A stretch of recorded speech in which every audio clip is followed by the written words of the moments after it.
Katika Kristo tumeomba tukiamini. Amen. Karibuni sana. Once again, I would like to welcome all of you to our meeting today. Now, I can't remember it is meeting number what for Riziki, but it could be the 15th or something meeting. In many years we've been meeting. So welcome again. I believe even in this hall we've met several times. Those of you who are our old members, karibuni sana. Now our minutes will go around reasonably. I hope they will reach now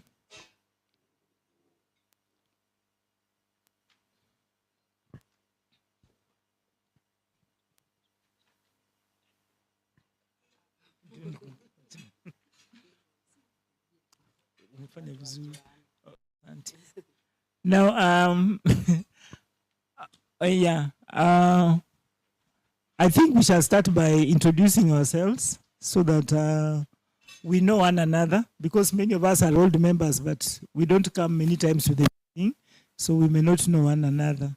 So we shall start our introduction where Mr. Mzerio is seated. So Mr. Mzerio, you have the microphone. You'll be the first to introduce yourself. What with it? You just introduce yourself. I've already announced my name. I'm called Mr. Onserio, Thomas Onserio. And next to the chaplain there already is my other half, which introduced by Kadaka Kifika. I've been an old member of this town. I first came to Nakuru in 1973, 25th of January. Some of you may not have been born. And I think it's good to have this kind of functions at our old age.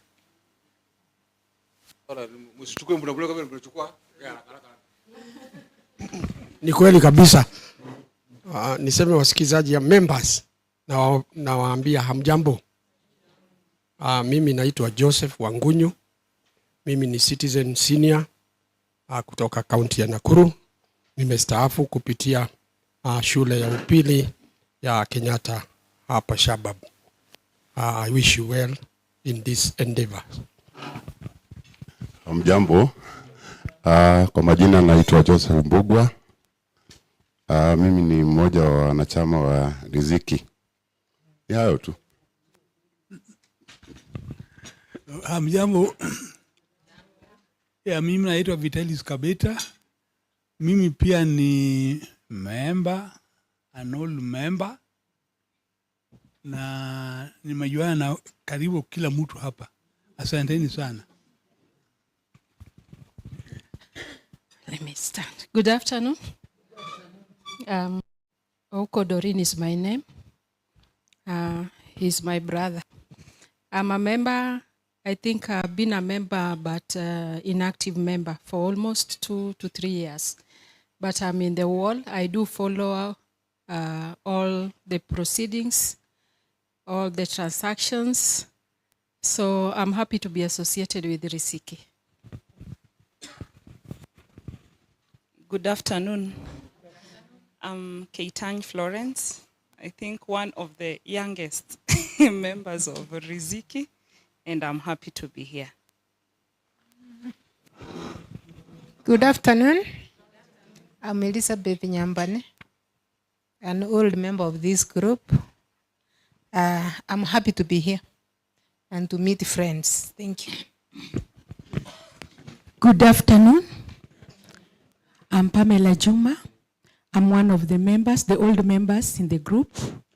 I'm happy to be with you. Good afternoon. I'm Beatrice Otieno. I'm an old member of the group and happy to be here. Good afternoon. Kwa majina ni Ben Nyakwara, member. Good afternoon. I'm Evelyn Oteki, a member of the group. Good afternoon. I'm Lydia Malesi, member number 54. Good afternoon. I'm Violet Mbatha, an old member of Riziki. Good afternoon. Benta Opio, an old member of the group. Good afternoon. I'm Ebi Kwatemba. Good afternoon. Mike Kabita, an old member.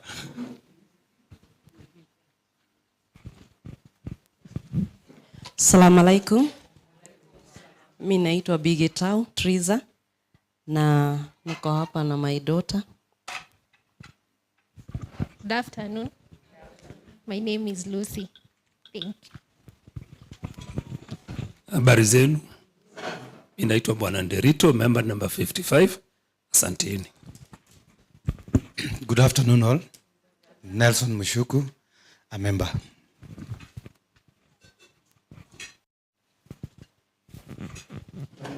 Good afternoon. Milimacharia, old member, and I love Riziki.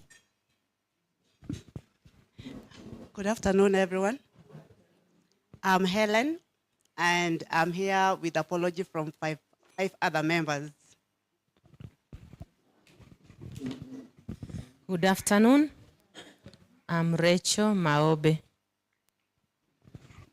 I'm Jambo. I'm Samuel Maobe. Good afternoon. I'm Maldrin Talam, a member of Riziki.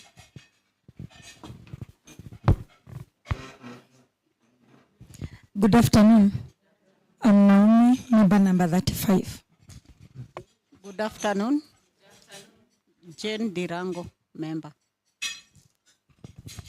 Good afternoon. Gladys Haemba. Good afternoon. My name is Joshua Odong, also a member. Good afternoon.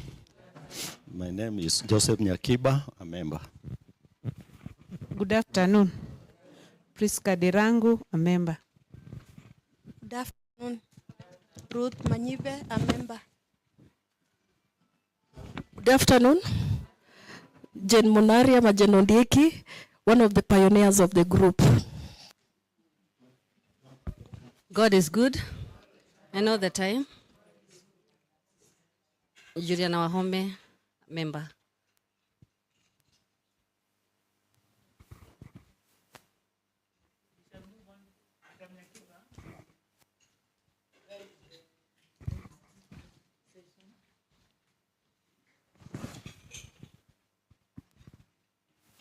Good afternoon, members. I wish to take you through the minutes of our last meeting.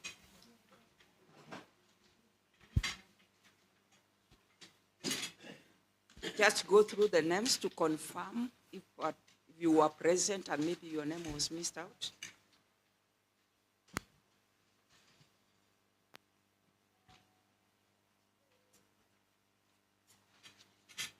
Then I read from page 3.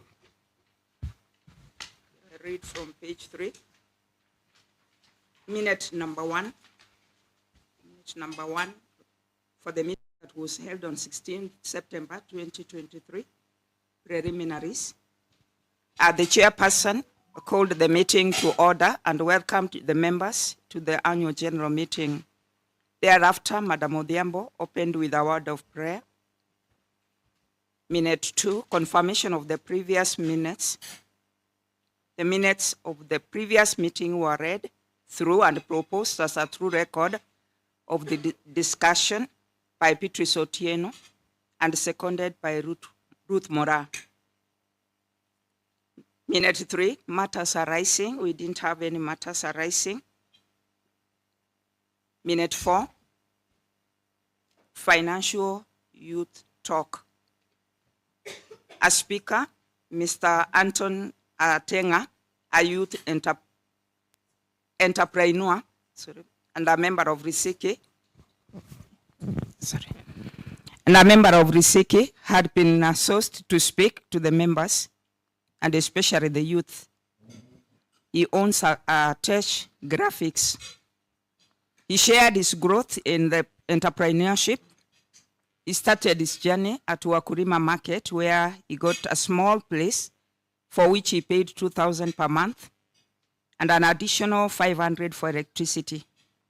He started by putting songs in people's phones at 1 shilling per song. From this, he progressed to making small cards and made a profit of 10,000, after which he was given 50,000 for more cards and he moved to a bigger place. He eventually moved to design posters, videos, photography, and his major breakthrough came during the COVID-19 period. That should be COVID-19. He now employs 10 workers and is the force behind Atesh Graphics. His talk was aimed at encouraging members, especially the youth, not to give up. The message being that one can start small and grow to greater things in life. And the secretary's highlights, it's minute 5. The secretary thanked God for the far that he had brought the Riziki group. The growth was attributed to God's many blessings, from good health to finances for the share contributions. The secretary thanked the members for the support that the office has received since inception of the Riziki Finance Group. The members were encouraged to continue to grow together by increasing their individual share capital.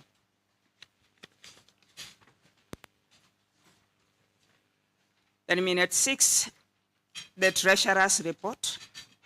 The treasurer reported that there was a marked and a consistent growth in overall group share capital. The group members had also grown by 3.5% from the previous year. The treasurer reported on the growth in profits interest as contained in the financial report. Minute 7 are the chairperson's remarks. The chairperson in her remarks stated that Riziki should be the choice of members when it comes to sourcing loans, as the interest was low and the loans quickly processed. The chairperson, on behalf of the executive management, stated that the management was grateful for yet another successful financial year. The operations cost was kept to the minimum so as to make the loans affordable. The management welcomed ideas from members for the betterment of Riziki. Minute 8, general reactions. The Riziki fraternity was appreciated for holding strong while other groups collapsed, especially during the corona period. A member appreciated Riziki for paying her out to roof her house. Another member reported that she bought herself a brand new business car, courtesy of Riziki. Members were challenged to think of what else Riziki can do besides loaning.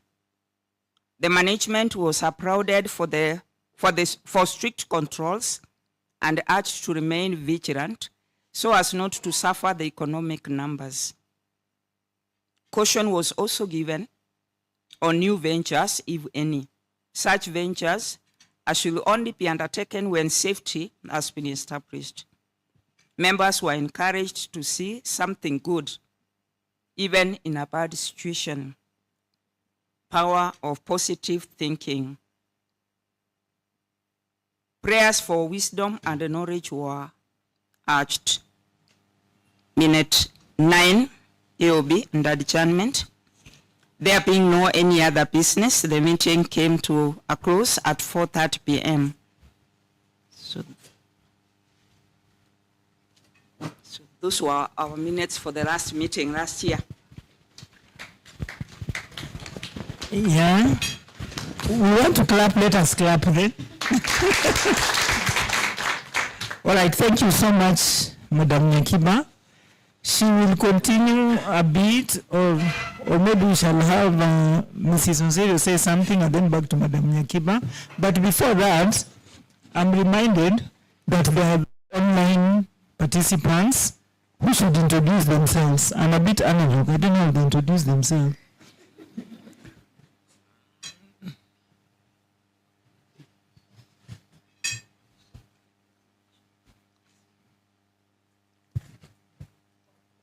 How do they introduce? Oh, we've not confirmed him. Oh, sorry. Again, I've always told you I'm not a very official person, so my things jump sometimes. We need to confirm these minutes before the online participants introduce themselves, all right? So those who are seconding the minutes, and then I think maybe we need to finish with the minutes. So we second, and then we pick up any matters arising, all right? So Paul for the little mix-up. So let us confirm, those of us who are present, if these were the true proceedings, all right. So Madam Jane, Mr. Nderito, I can see there are very many confirmations. Thank you very much. I don't know whether there are any matters arising before we move on. We finish with the minutes. Yes, Mr. Nderito.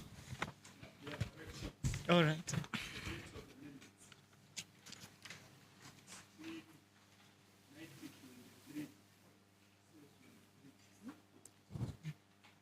Where? Go wapi? Juliana. So it's a minute for our last year's meeting, which was 2022.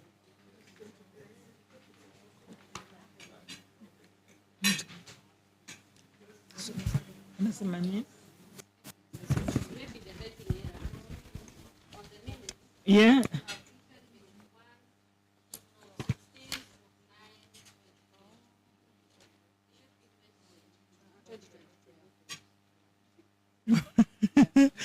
All right. Thank you very much. So you can appreciate that many of us are learning how to, even the secretary is learning how to type, sometimes on the computer, and things can be confusing, so don't worry. Thank you very much for the correction. So that one is corrected. Any other matter arising from the minutes? Yes, Mr. Angunyu. I don't know that there's the microphone.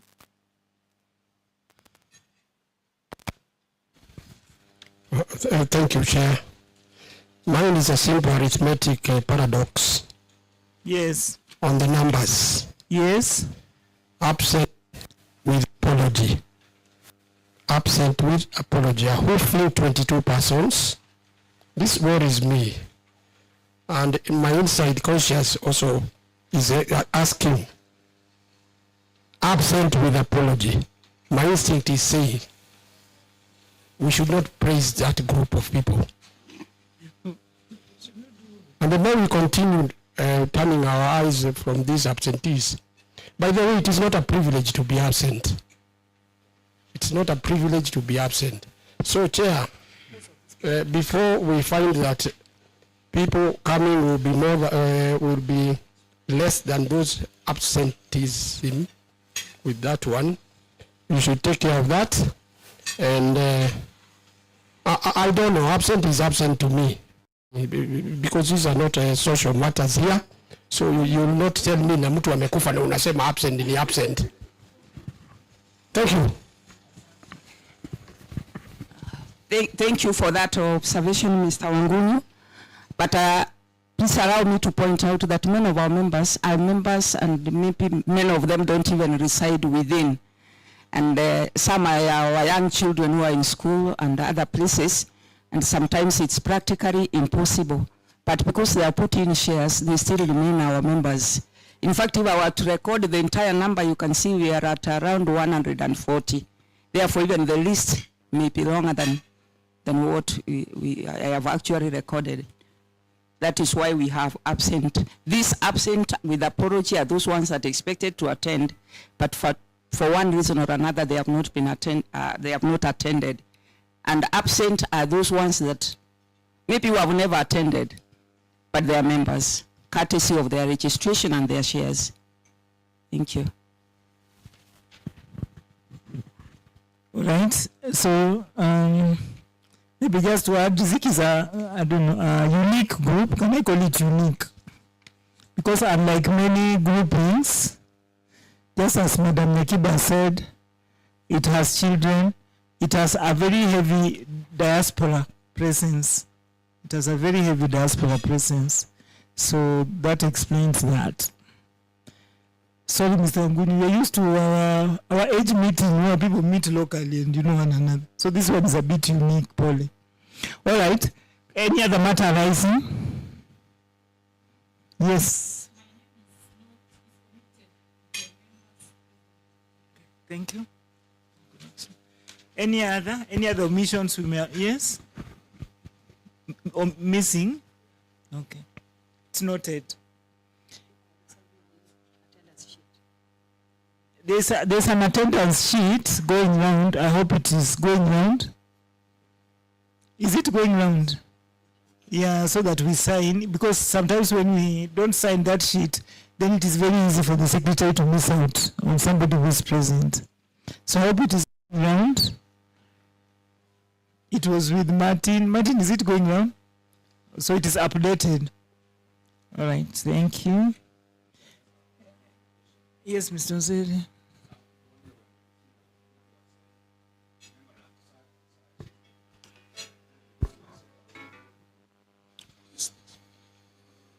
I didn't know my membership number. Oh. Number 16. Can you try and educate everybody on their number? yeah, so that we know. We'll back reference those numbers. All right. I think we had tried to do that. I don't know whether it has not quite worked at the entry point, so that as you come in, you pick your dividend notification, and of course on it is written your membership number. On it is written your membership number, which remains permanent so long as you are in Riziki.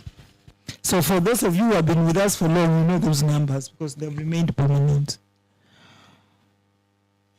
All right. If we don't have any other notifications, I think we shall, before we come back to the secretary again, I think we can have the online participants introduce themselves.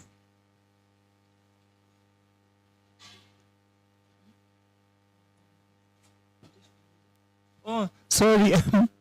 And our facilitators, I'm told you introduce yourselves first before the online participants. So Atesh, you lead us in that? Or you lead no introduction?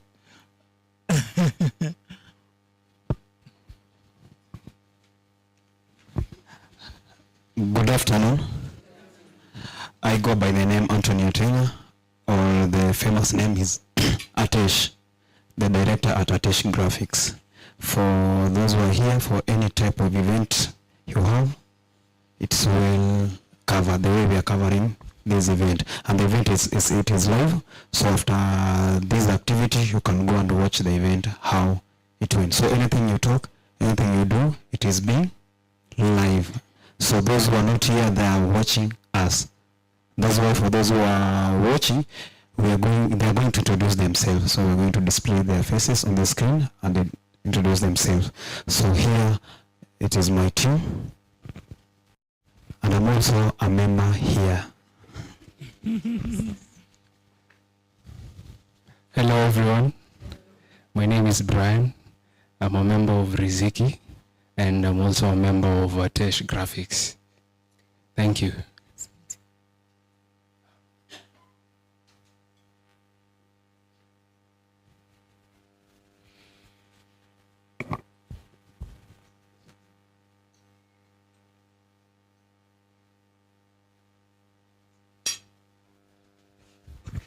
Hello everyone. Hello. My name is Brian. I am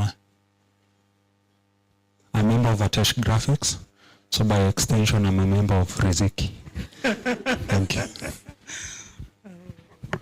Hello guys. Hello. My names are Sean Njoroge, if you like. I'm a member of Atesh Graphics and I'm happy to be here. Thank you very much. Now we shall have the online group introduce themselves.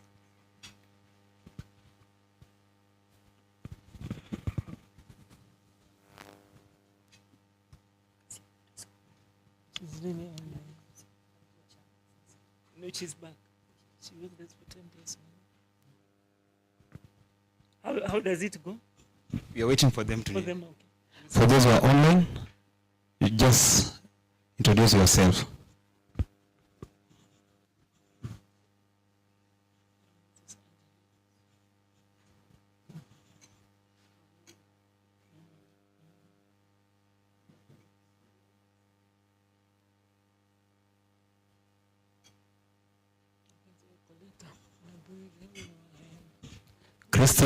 Christine, I don't know, you can introduce yourself. Yeah, good afternoon. This is Christine Ojera. I'm an old member of Riziki. And thank you for enabling us in the Abdara to be part of the meeting.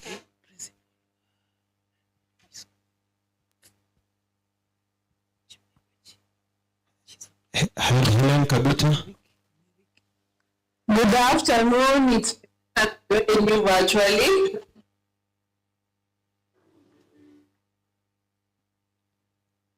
Anzi Omondi. Good afternoon, everyone. I'm happy to join virtually in this session. Derek.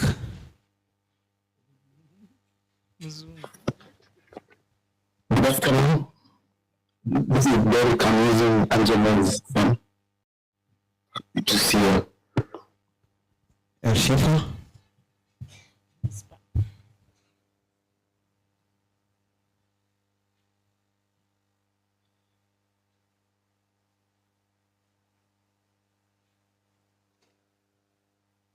Coletta. And good afternoon, everyone. Good afternoon. Nice to join the meeting virtually. I think Chair can continue. For any person who will get in, those who are online, you just raise your hand and then you'll be given the opportunity to introduce yourself. Thank you. Sawa, thank you. Maybe I believe Madam Nakiba can go on a little bit and make a comment before Madam Uzeri also says something. Karibu, Madam Nakiba. Good afternoon once again. I don't really want to say much, but I wish to welcome you to this meeting. And I want to specifically thank God for the year that we have had. We should not take it for granted that we have finished a year and we have met here once again as the Riziki group to look at what we have been able to do. So I am happy to see each one of you, and I thank God for each one of you. We have traded, I believe, well. So feel at home. I wish to urge the members to still continue to support the group in terms of payments of especially the loans. Let us try to be very dutiful of our loans, because this is your group, your members, and it is only through timely payments that we can be able to circulate the money and also be able to make the dividends that we have come to, to share here today. Therefore, I wish to urge the members that it is your duty as a member, you owe it to yourself as a member of Riziki group to step up our payments. Those of us who have loans, those of us who want to add something to their capital, as an old member, so we still welcome. And my last comment goes to a day like today when we organize for an AGM. The invitation had been put out there. Please let us always remember to register our attendance early enough so that we are able to also make the necessary plans. Because many of our the members today, and maybe others are coming, were registering or showing that they will be attending this today. And it was late yesterday at night, and it becomes difficult maybe for the logistics of the hotel to take care of us. Otherwise, I wish you well, enjoy yourselves. Thank you so much.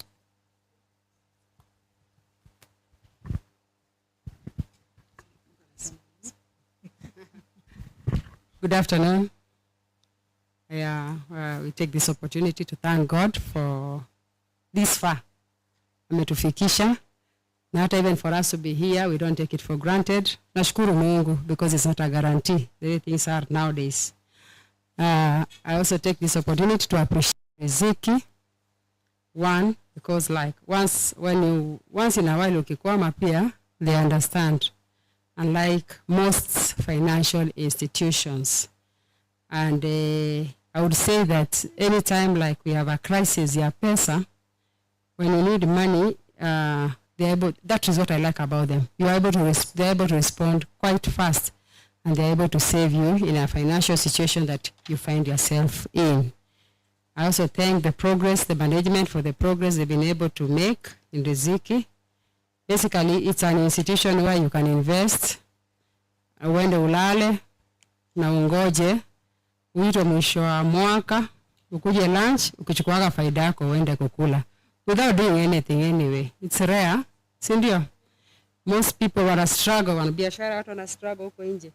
Hii unaweka tu na unangoja na unakuja. So for passive investors, for people, and of course many of them are in this group, you just wait na unakuja. It's actually very, tunashukuru sana because many institutions, many investments have gone down the drain. Yeah, but this one, we have been, how old are we? 15 years now. Oh, yeah, 15 years for those ones who are new and those ones who are young. Tulianza tukiwa faulu group. I remember Madam Hayemba akasema hapana, granted, and we hope for better days ahead. And for those ones who have been with us for long, you realize that we had an intention, and we are like looking forward to being big. And I believe that sooner or later we will be that big by having big investments. Kwa wale mmeretire mlete pesa zenyu hapa ndio mtusaidie kuform a financial group that is powerful. You know, we talked about that sometimes back. Otherwise, thank you so much. Thanks for your attendance.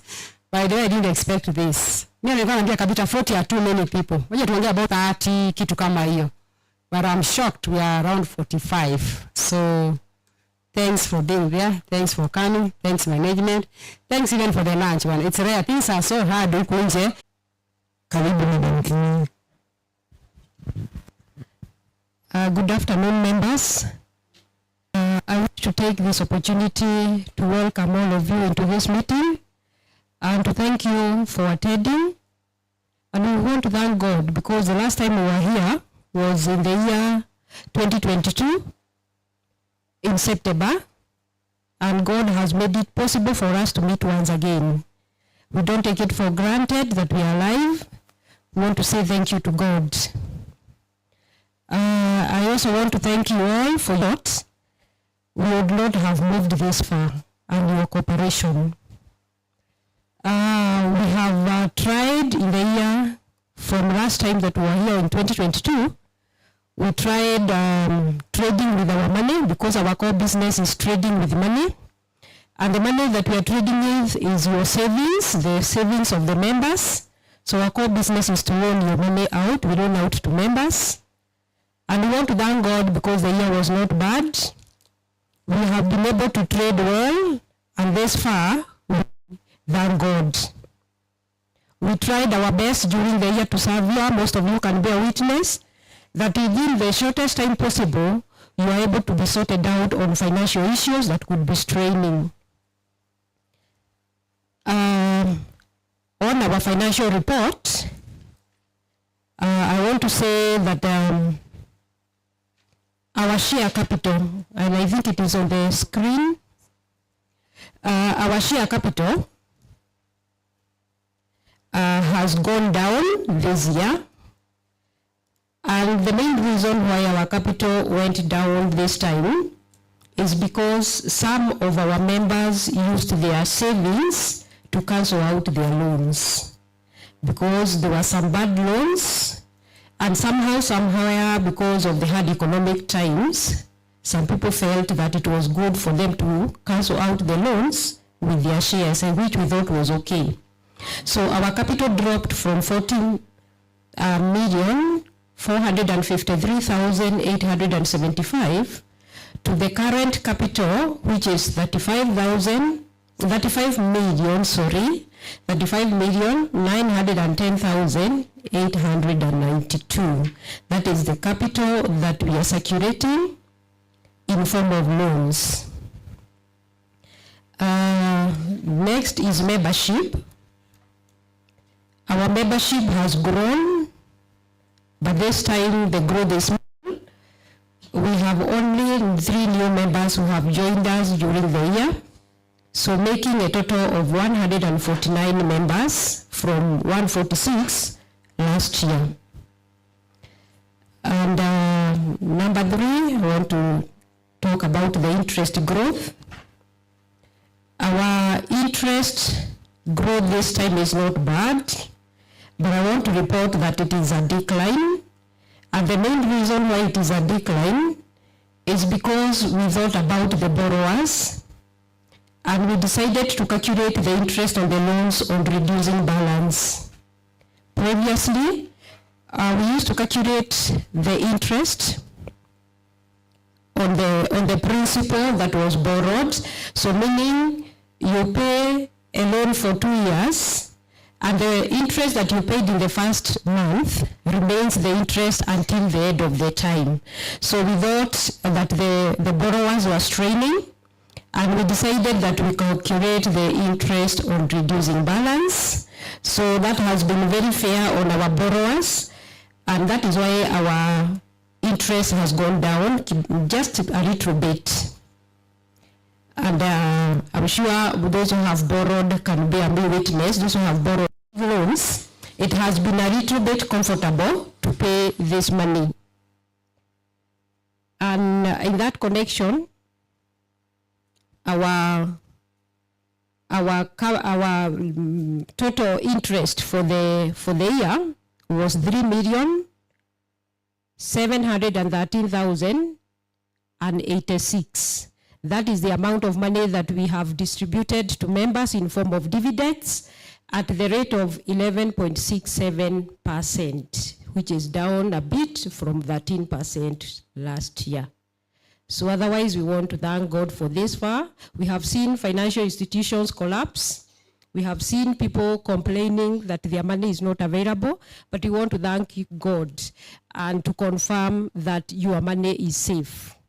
The total amount of money that we have in form of loans outside is that 8,244,612. Those are the loan balances that are outside. And every month, we expect a capital inflow of 1,773,443. That is the amount of money that gets into the account in form of loan repairs. That is if people pay on time. But we have had a few challenges in the course of the year. Some members delaying, because when it's a standing order, it's never late. If it is 15th, it is 15th. But so the truth is, so if it is you are to pay that day, I think it also had to invest house. So we have controlled that membership. That is why it is low. Then we are also controlling shares coming in. So we do not want shares anymore. So we were even proposing for our members small additions, yes, to a maximum of something like 10,000 per month. So that we also control, for the time being, we control the you will not sell that house that day to pay school fees or something like that. So it is a business that must grow. So that the loans, we have a few loans that have not been performing, and that is what the chairperson was talking about, that we're going to sit down and see how we can best follow these people who have not been paying their loans well. Okay, there are those who have been bringing in interest, but the principal has not been moving. We are looking for ways, and maybe through your support and maybe through your ideas, how do we follow up these people who have our money and they are not paying? That is one of the challenges that we are having, although they are very few, they are not many, they are very few. This time people have tried.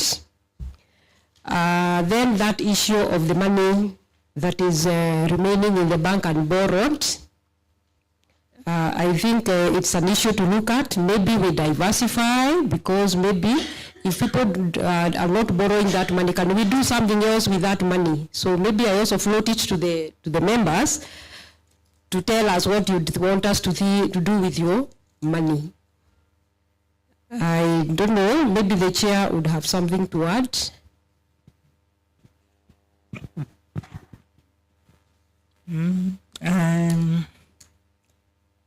Yes, I think I've listened, because I think she's sent the question back to members. Okay, for the capital, again, not too bad, really. Yeah, but those proposals are important so that we can know moving forward, maybe what can we do. But I've always, all right, I remember even yesterday when we talked about that, people seated here, the four of us, there were those suggestions of the bonds, the government bonds, and I told them, when it comes to people's money, always there must be somebody who stands in for that. Because you see, if you gave, for now, the four of us are standing in for your money. If you gave 500, the day you come for your 500, you should get it. Isn't that the truth? So somebody must stand in. But me as Mrs. Kabita, I have a problem with, I have a phobia, and I call it, I was telling them, I have a phobia with these government papers. I don't know. So maybe somebody who really knows, you know, you can take people's money into an enterprise you don't understand. Then that money is not there, then you're in trouble. So anyway, we wish somebody who really knows what is going on there. I once read somewhere that if you want to put your money in something, have some knowledge about the inside. Yeah, so if you get somebody who has some knowledge about the inside, and we can give that person money and that person can invest there, good. So, but personally, I don't have that insight. So, yeah, I think we shall look into that so that somebody who really knows. Because at the end of it, that money must be there. So that is, maybe Mrs. Ozelio can say something. Thank you, Mrs. Kabeta. The idea of diversifying came in when we met, and I supported it. And, you know, we are looking at it this way. Now let's ask ourselves this question. Is there anybody in the group who has ever wanted money na akakosa? Let's start from there. Kuna mtu ashawahi taka loan na akakosa pesa? Kila mtu amepata kiwango ya what you want. Isn't that so? Sasa hii pesa kwa bank tunafanyia nini? Because haiko kuja kwa bank. Your bank, is it even there? There's even nothing, by the way. Even the charges normally are even higher than you even lose in terms of bank charges. So we are all here today, and some of us are standing in for others who are not there. I mean, I feel that it is important that we make a decision on where this money can be invested, if you agree. Because mwisho wa mwaka we all wait for dividends, hata wenye tuna pesa kidogo. Si we wait for dividends. Zitatoka wapi na pesa zinalala kwa bank? Let's be very realistic. Yeah, we mentioned to Kabita, just been mentioned and also supported, that infrastructure bonds are giving 15, the last payment they did was 15.5%. And that is a suggestion. So I believe that we can take some time as individual members with the little knowledge we all have about, I'm sure others are here financial analysts and they know. So to suggest, we give a proposal to the management that to Kabita and the three of them is like, what do they do with the money? And we realize another problem we are encountering is there are people, our friends who want money out there. Some of us una mashida kwa sababu ya kusaidia watu. So I told them from today, sitaisaidia mtu, hata kama ni brother yangu. Let's be very realistic. Because Kabita is like, huyo mtu wako. Ndio Kabita can really push. Mjaijua. So tuna sweat, sukari inapanda because of other people. Sasa tumeogopa, personally by the way, that's what I told them. Me, from today, sitachukulia mtu pesa because unahurumia mtu, unamhurumia kabisa, and you think this is not worth it. But me, I'm a teacher, so my voice unaweza sikia. So unahurumia mtu kabisa Rosa. You give, unamchukulia pesa. Unajua kabisa is very, hata andika huyo mtu, anaandika Grace ni wewe.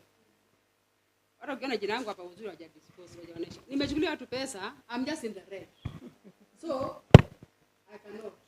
Na since all of you mmepata ile pesa mnataka, hamjakwama. Anytime you want money mnapatiwa. Sasa hii pesa kwa bank 5 million. Itaenda wapi na mtatoa kwa faida? That's my suggestion. So you at least you participate. Na msingoje tu. As she said, haizi taka kudina pesa za mtu. In case of anything yeye mtashika tu. Ndio. So yeah, signature. So I have no problem. So what is your suggestion? What do you do with this money? You are not taking the money. Wengine tumeogopa kuchukulia watu. I don't know whether there are many others of the same shoes kama yangu. So hiyo pesa inaenda. Ndio mwisho wa mwaka nikuja hapa nikule lunch. All right, food inaitwa food for thought. Be thinking. Can we get another? Be thinking anyway. Oh. I just want to add on to what Madam Grace has said, that actually most of this man, as he's saying, she's one of those people who are kind-hearted. And I think the many friends who come to her, nakuja nasema, mpe tu atalipa.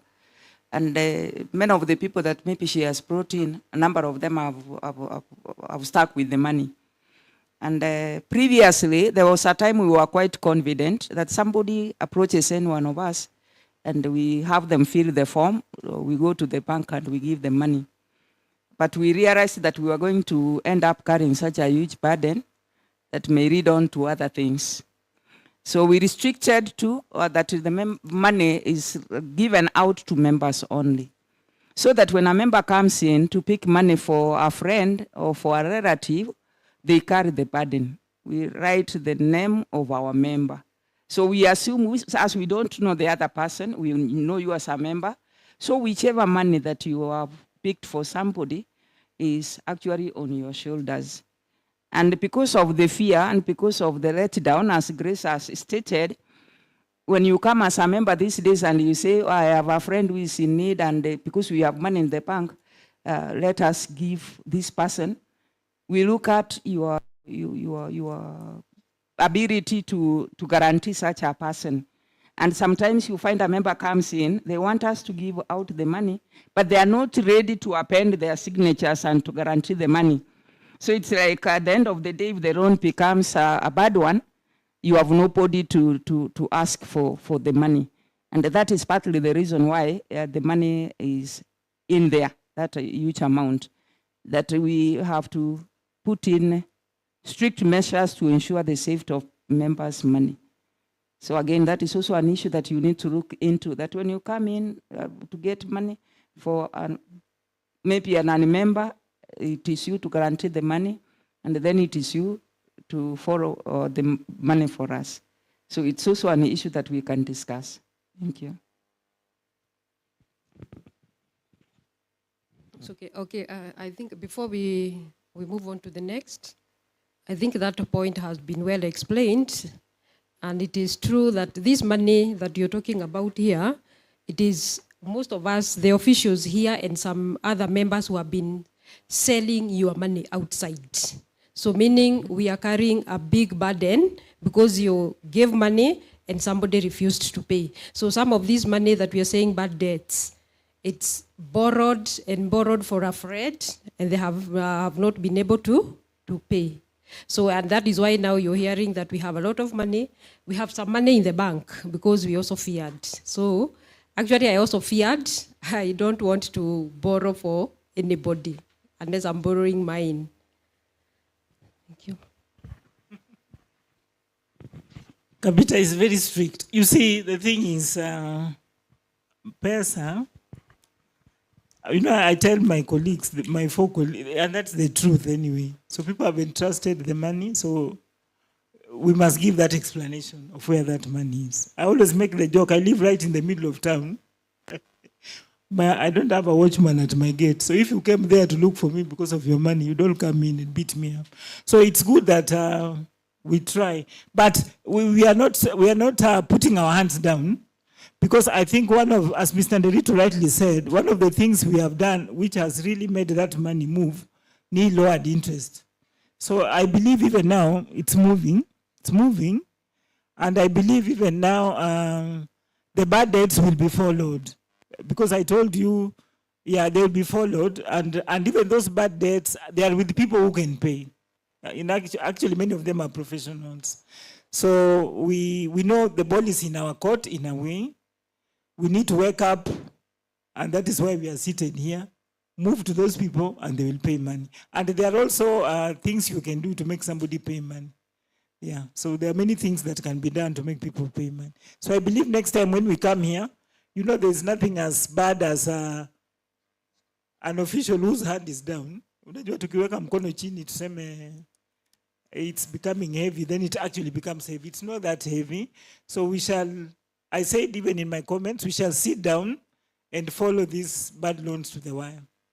And so when we report here next time, I think we shall have reduced them for sure. I know that. Yeah. So, sorry, Grace, sometimes, but you see, that's it. You take money for somebody, this person does not pay, if you, by the way, you produce that money. It's the truth. So I think that's what has brought us 15 years on. That money must be produced some way or the other. Yeah, so it will. The monies will be produced at a reasonable, we shall see what to do. We've been doing it to continue. But the suggestion on what we do with our excess capital, I think that's a very good one. As I said, somebody who knows the workings, you know, you have an insight into what is going on. It's because I believe in that. I don't know, of course now people are, okay, personally, I'm also scared about our taxing system. So you don't know when next time they may tax. It's called what? Infrastructure. Or they will never reach there, or because they seem to be reaching everywhere. I don't know. So you see, when the truth is Riziki also, because we are in we are in a dark corner. You know, the router does not know us. If he knew us, my friend, we would have come here with 6%.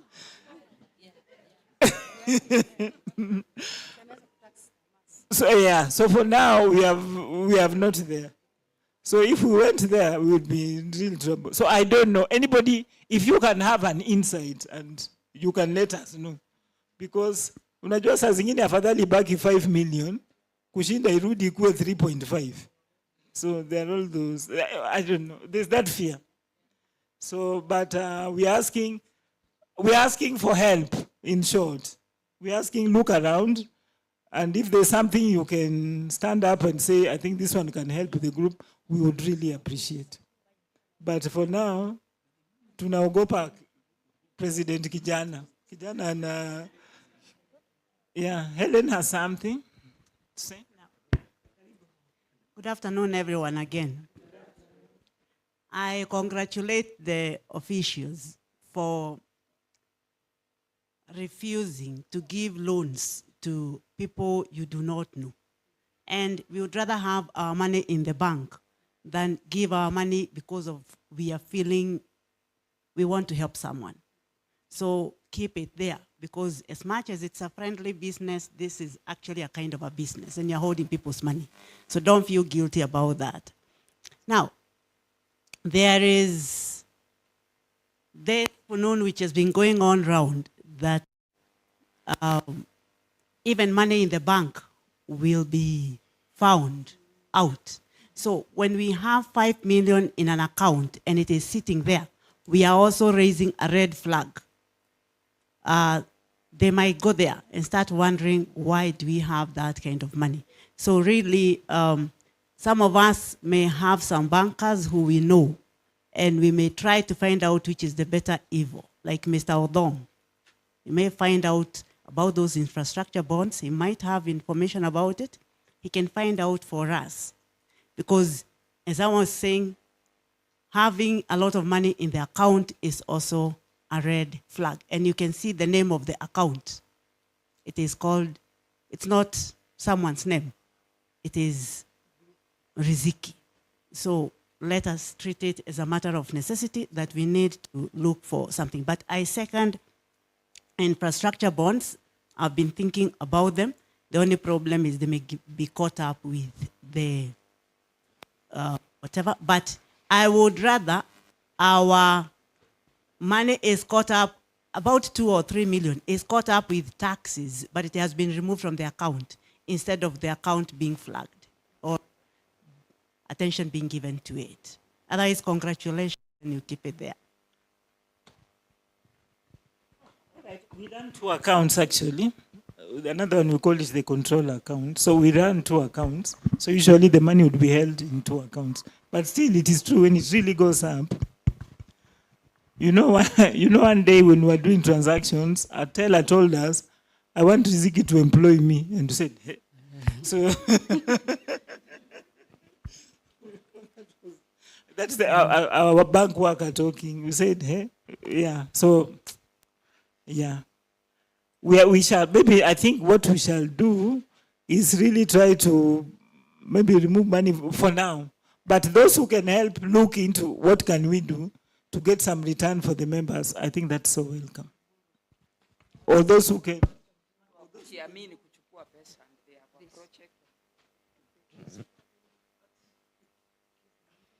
Hello.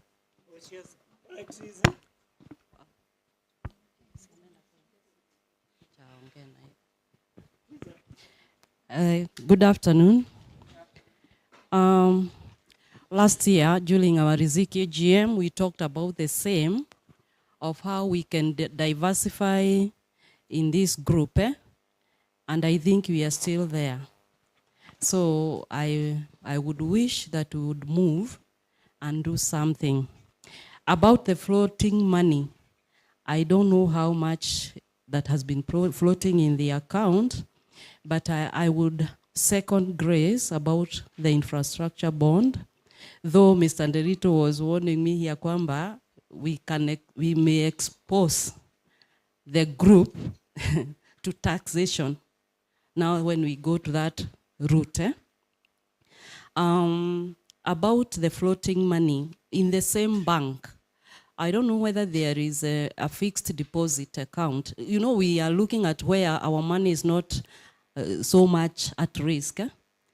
But if it is like, I don't know how much it is, but a good amount of money, like 3 million in 3 months, can earn a deposit or an interest of 70,000. I'm talking about something that I know. So I don't know whether in equity, the fixed deposit, what it can attract as an interest. That is one. Infrastructure bond. Then also about the money market. Money market also attracts some little interest, but the money is there. The only now problem ni hiyo mambo ya taxation.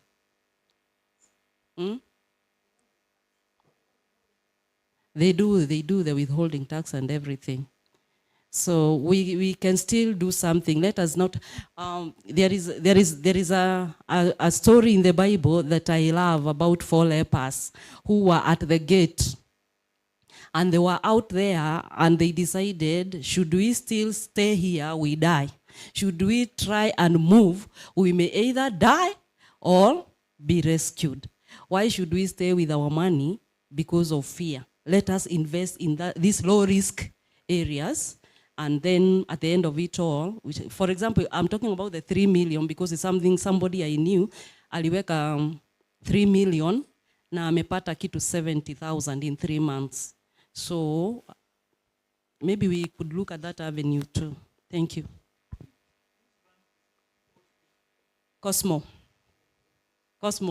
Cosmopolitan teachers, eh? Yeah. It is true. People are saying it is true. You are confirming? Yes. Okay. Yeah. Can I? Okay. I know where our money is. It's in Equity Bank. There's a time I fixed like 2 million. They told me the interest rate is 3%. And imagine, okay, it took about 6 months. I only got 12,000. That is equity, 3%. But Mwalimu Coop, there's a time they told me I fix money. There's an account they have. Yeah, so it was like 2 million. 2 million in 3 months, you get 45,000 after tax. Yes, it's 11%, yeah. And I've done it more than 5 times. Mwalimu Coop. I fixed 2 million, after 3 months I get 45. That is after tax. But I don't know how strong Mwalimu is. Yes, that is.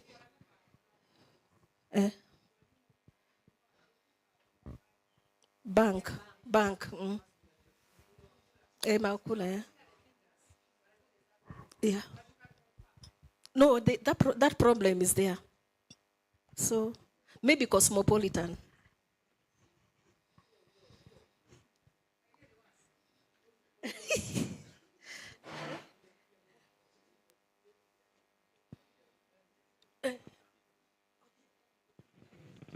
So thank you, members. I think first and foremost, I really want to congratulate our officials for a job well done. We know we had a very challenging year, but that fact notwithstanding, you managed to give us some returns, and we are happy we are going home with some dividends.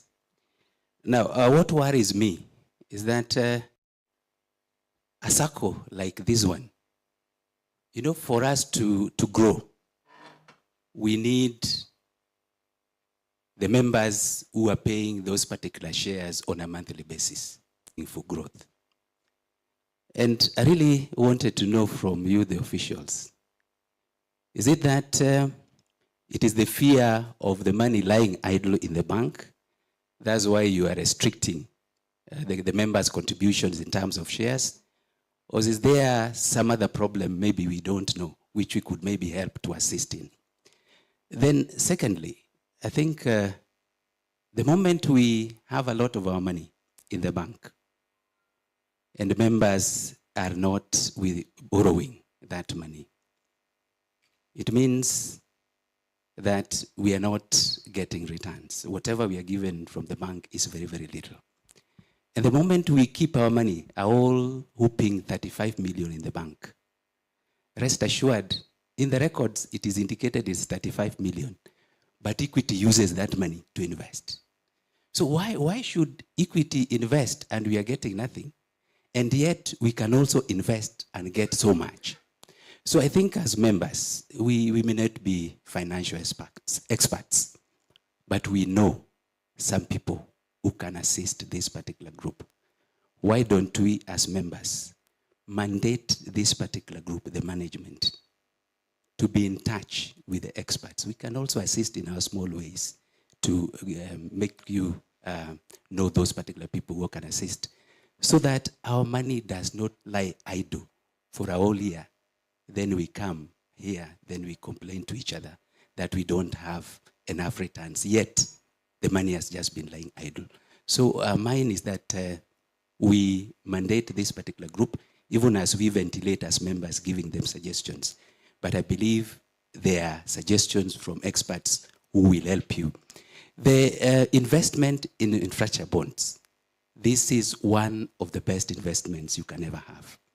The only fear is that our state of the economy, because it's also a fact that if the economy, the state of the economy becomes so bad, because basically when you invest in infrastructure bonds, you are investing in government. And meaning that if they don't have money at any one time, then you'll not be paid. And there's nothing you can do about it. So I really want us to really explore all the avenues using the experts. If that is not so safe at the moment, given the state of the economy, which other avenues do we have? So that is my take.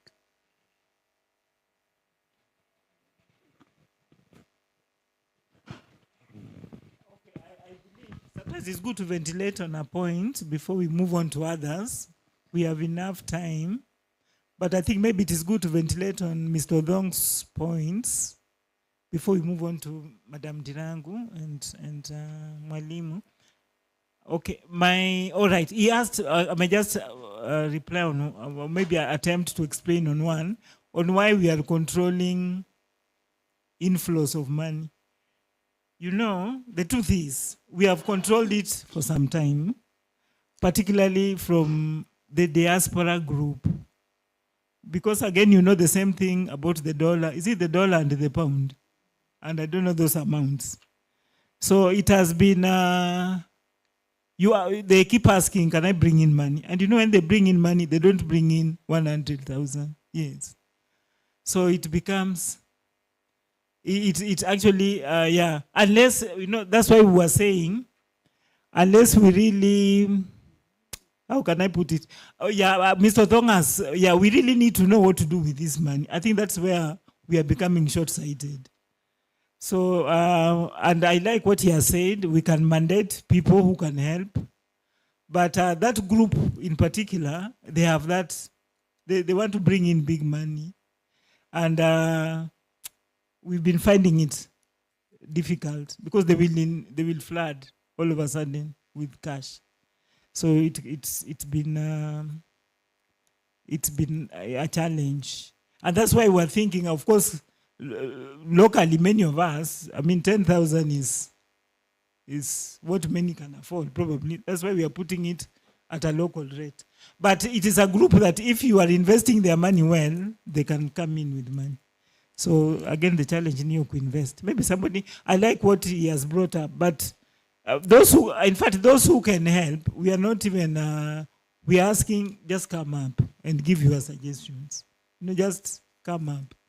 How can we invest? How can we invest further? Because should we get a good way of investing, money is outside here. In fact, sometimes you'd wonder why we say there is no money. Pesa iko. Lakini you need to, I don't know, are you understanding one another? To know what to do with this money. Yeah, that background check. So there's, yeah, maybe Mr. I don't know, maybe it's the same thing what he said, but I think this idea of people who can sit down and come up with what can we do. I think like Madam has said it, we have been repeating the same thing every now and we come back here and we've not made a step. So if there are those people who can help us make this step, to be honest, you're welcome. Yes, I don't know.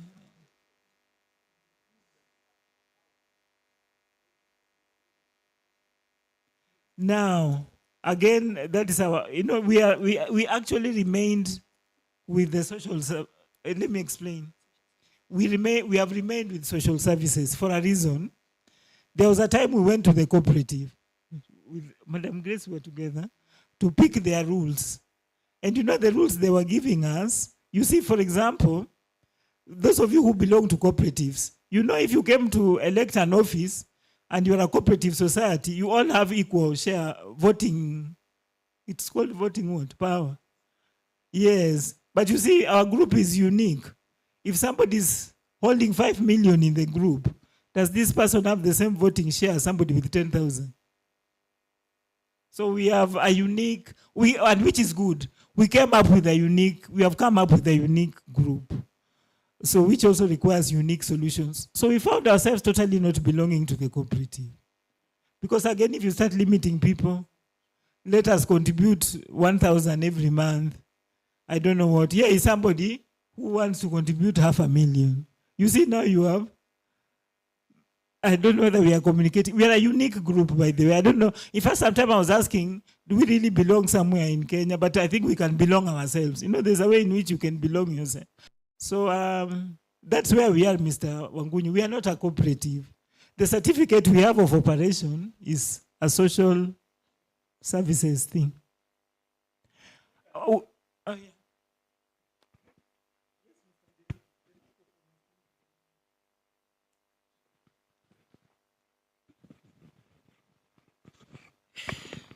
I want to inquire, why have we shied off from investing in land? Because I think all these people, if they were to tell you, they'll tell you, I've bought a plot of land here. Last year it was 100,000. Now it is 200,000.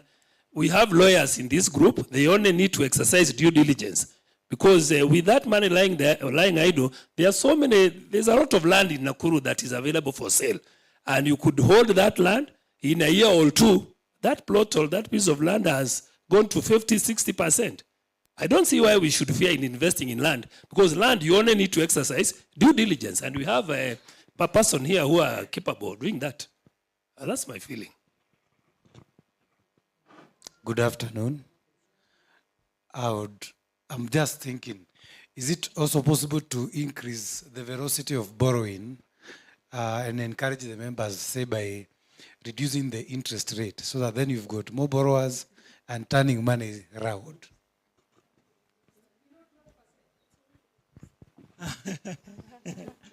I'm adding to him, yeah? Instead of the money lying there, we would rather, as long as the person being given money is going to pay, it's better to have lower interest. But that's not what I was bringing him here. Now, if we are so different, why don't we classify ourselves?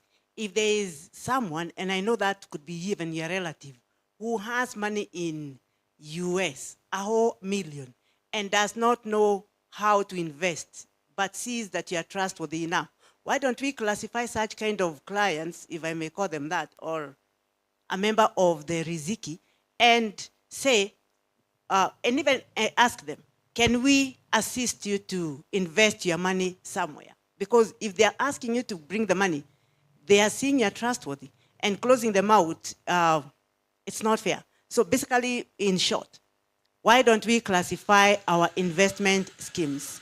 We can say, this is extra, it is coming from this group of people, why don't we buy that land? And that particular person will be knowing their money is not available tomorrow. Because we can also have this kind of a person who knows that dividends are calculated in May and then brings the money in April and wants to remove it in August. Meaning, if we have such kind of a client, it's not going to work for us. But if it is someone who can be told your money can be held and agrees, let's not shut them out without looking for possible ways of investing for them. And we can also put a little fraction in from each one of us who don't have the millions.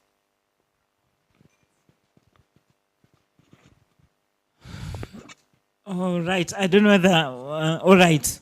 Oh, by the way, what Mr. Nderitu and by extension Helen is saying is something I mentioned yesterday. Indirectly, I told my colleagues this, that in life, it's not good to do the same thing over and over again.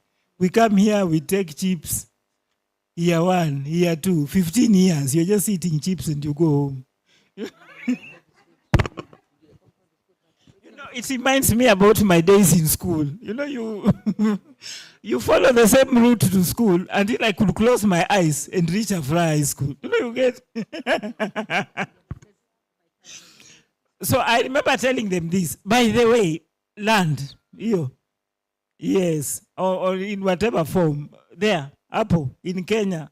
In fact, even now when the economy has really done badly, people who invested in land have not. They are not crying. So it is true. But of course, again, you can't do it overnight. You see all these things they require.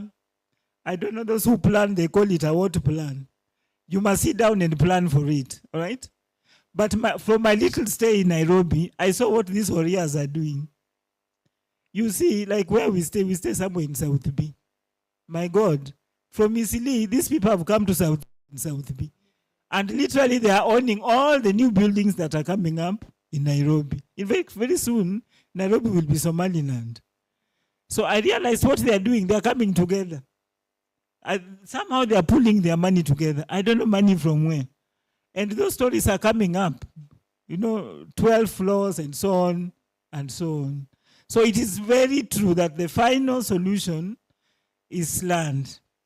Yeah, it's very true that the final solution is land. But I think, again, we just need to sit down.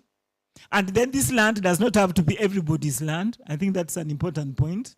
So you can even start 10 or 20 of you. Within, you find a way so that we look. At the same time, we don't interfere with our retail business. You see, this retail business is also good. It's our core business.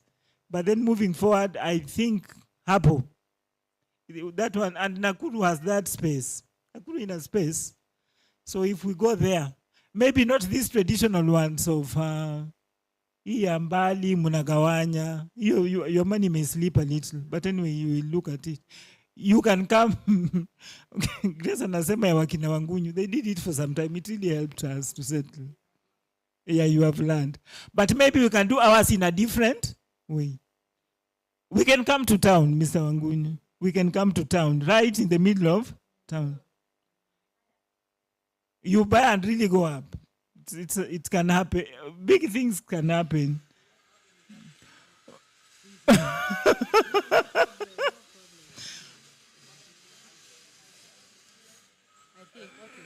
Anyway, let Grace say something probably. Oh, we are ventilating, yeah? And I said, of course, these are things that require time and planning so that these people who can bring in money then can bring in their money in an orderly way. And then shares can be calculated, But I believe in what Mr. Nderitu has said, land. That is true. Oh, okay, Grace says I believe in land. She always knows, she's a very good friend, my investment friend. But we always disagreed on shares. Hiyo pesa yenye unaweka inaitwa stock market. What somebody proposed here, stock market, no, I wouldn't sign anything for stock market. I don't know whether it has improved, but it really made many people poor. So anyway, I don't know, but let other people, although these are not immediate things, yeah, they're not immediate things. For now, we are doing this, but those are very, in my opinion, very viable options for the future. Grace has something, and others can. Grace has nothing. I talk a lot, I'm a teacher. What I was thinking is this, whatever investment we decide to do, members must apprehend their signatures. Yeah? Yani, watu wakubali kwanza, that this is what we will do what? It's a resolution, if we agree. So I think probably, I don't know, but I'm imagining, probably we may not be able to make a decision now. Our last year, I'm told you discussed, I wasn't there last year, for the future. But what we are saying here is this, for us to continue getting more money from members, so that we don't, when you stop somebody with money, they feel frustrated, by the way. They feel frustrated and they're like, and the investment, the dividends Riziki gives is so high. To an extent that some people can even get a loan at 4% because there are such loans. Na nakuja naeka Riziki anapata 11 or 12%. So that for us to encourage these people who want to bring money, it's important that we agree, hii pesa inaenda wapi. In fact, that's our major problem right now. Hii pesa inaenda wapi. Na tukipata pale pesa inaenda, for sure, we will open up for this to invest. So, to think and advise on where we should take this money so that we can open up for people who want to do what? Who want to invest. So, if it is land and people accept, so if it is the bonds and people accept, we have some form of agreement. And as you also say, somebody said here this, that there are people, like what I normally see some investment companies doing, is that they are in groups, or when you have invested somewhere, you sign that your money is going to a particular project. Wale wanataka infrastructure bond, unaweka nini? Signature. Wale wanataka shamba kama Kabita na wengine, nasema mimi ni shamba. Are you getting it? So that wakati kinaumana, si ulisign, ukasema ni bond. Unanielewa? Kama ulisema ni shamba, wewe uende kufurahia ukienda bankini, ukienda kwa bank. But they have seen that. In some investment companies have seen that. Mtu anasema tu I'm buying a bond. Like there's a time people are buying shares when they are building the American embassy.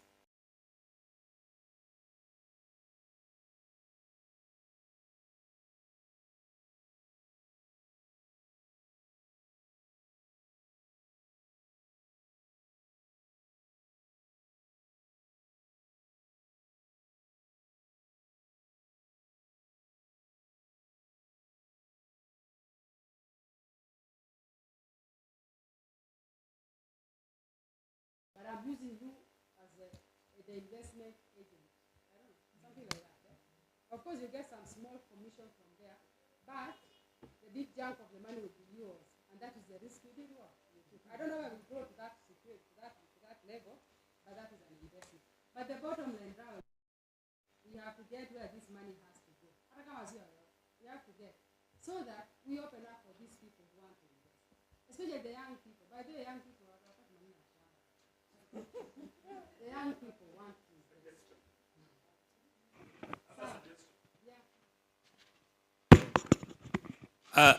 Even if you go to the bank, banks have an investment division. As many as we are here, come up with a concrete way of investing that money. Why don't we constitute an investment committee?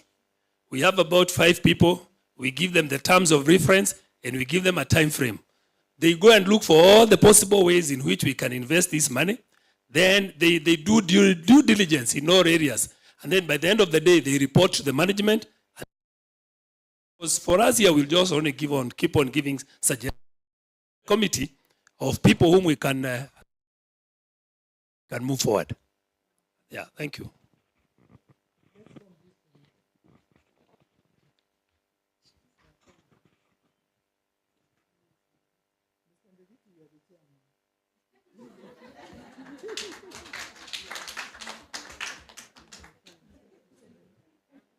And I'm told Mr. Othon is the secretary. I don't know whether we are in agreement. Now you can choose the other 3 members. Oh, so I forgot. So we have said Mr. Nderitu is the chairman. Mr. Nderitu is the chairman. Mr. Nderitu is the chair. Then Mr. Othon is the secretary. Now we choose other members. Jendi. Maybe, The Riziki treasurer should be there. we shall help. Wekeni. Jendi Rangu is a member.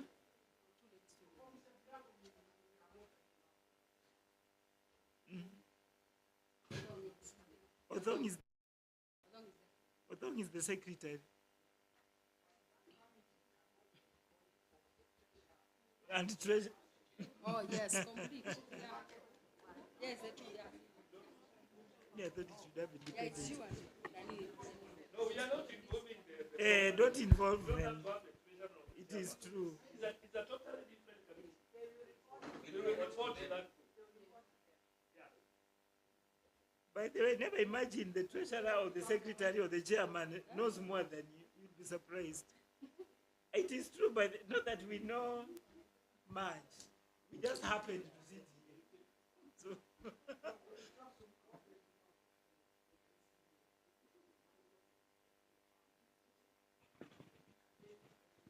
when they're going,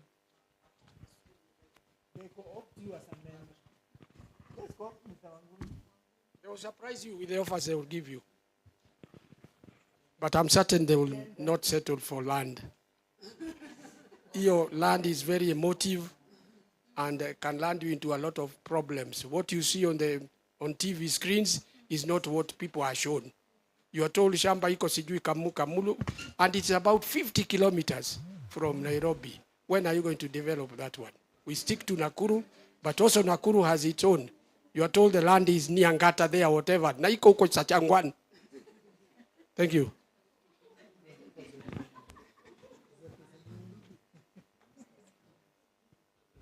I'm told we balance gender. We have gender rangu. The other female gender.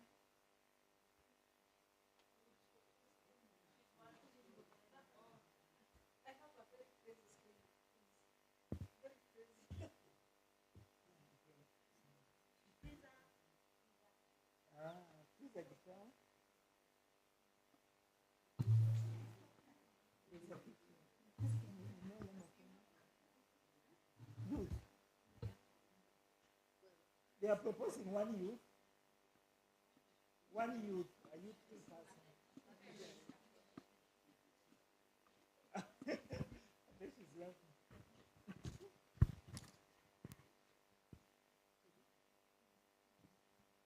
All right, so this. Oh. Now, online advice, online advice, investment.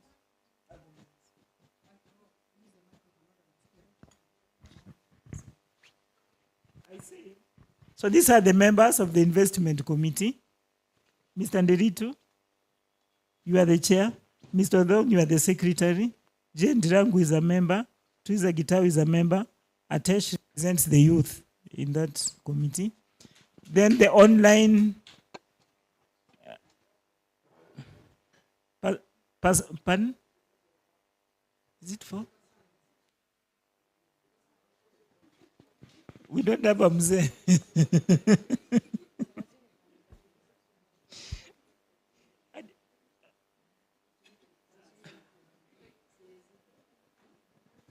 You know what? Let me tell you.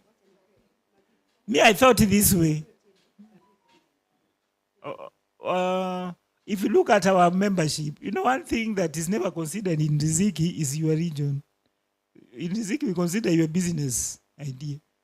So, in fact, we don't look at where you are coming from is not important. I want money in my pocket. Where you come from, shauri yako. Can you bring money? So I think that is the idea. So, or can you bring my ideas? So, yeah, we are putting Teddy Onzerio. I know he has been in some investment portfolios in the diaspora. So he can give you those ideas. Teddy, probably because he's a diaspora man, we should just have his number. So then the group can also have a chat with him online. Thank you, Mr. Nderitu. That was good direction. Another AOB.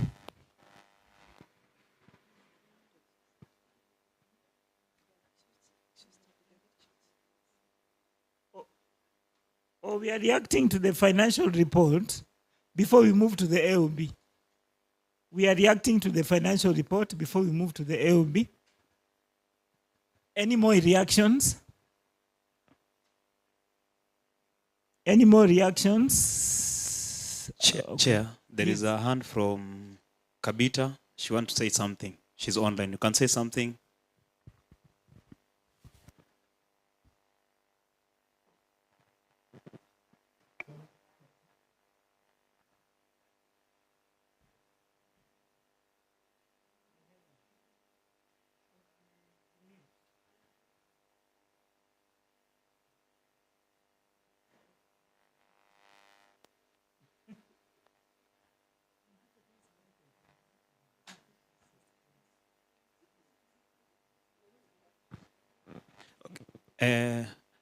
Kabita, we'll back to you.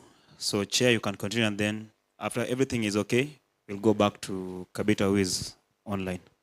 Thank you.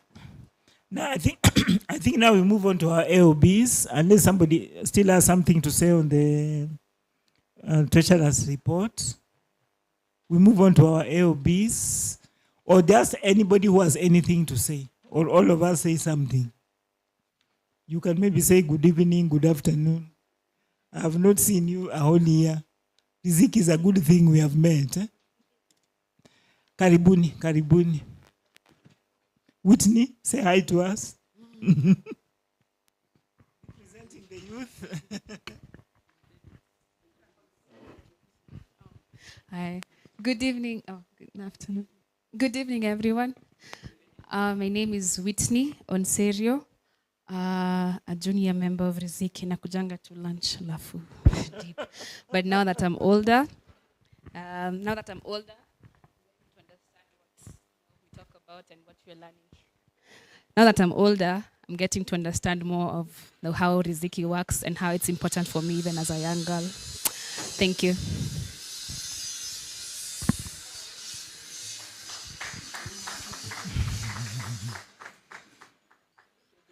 You know, I'm told Africans, our businesses don't do well because we don't carry our children along to our shops. So we go along to the shop, we sell, we hide our money under the drawers. So when you get old and the children see the money, they take it all away. But Indians, because they work with their children every day, the children really get into the business. So thank you, Whitney, for coming. You will grow Riziki on behalf of dad and mom. Asante. AOB. Mr. Maobe, say something. You are smiling. If you smile at me, you say something.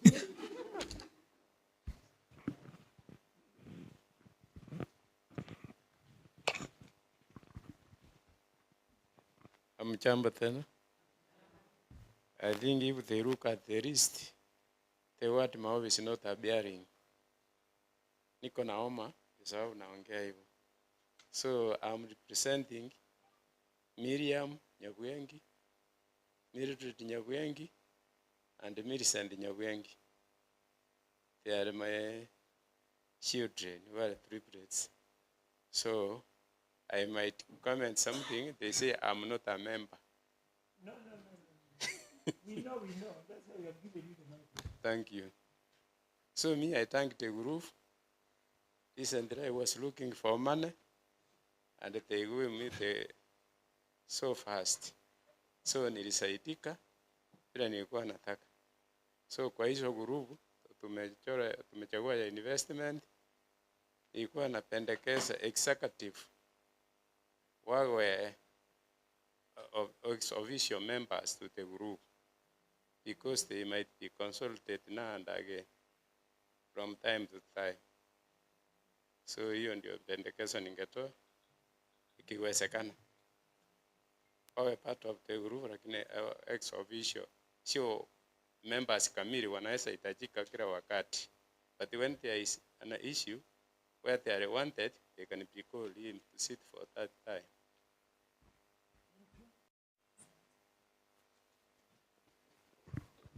I believe we are together. We are together with the committee, very together with the committee, and we shall put in our thoughts. I like what Mrs. Ozerio said. Finally, when we reach there, not everybody will be dragged into an investment. So it is only those who will sign up. And I think that would be very good even with the infrastructure bond, isn't it? Yeah, so that you sign into it. We don't just drag people's money there. So if you sign in, if the returns are not so good, of course, usually it is only the returns which may not be good, but there will be some returns. So it will work with quite a majority of people. That's where we are headed. Yeah, personally, I believe we are headed there, and that will remove us from this story of chips, a few shillings in dividends, and going home. You know, if we went that route and persevered for some time, I believe the returns will be big. Madam Dirango, say something, Jane. I can see you are smiling. You smile, you say something.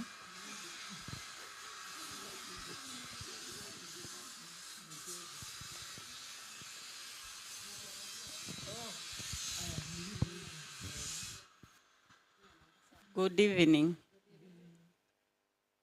Okay.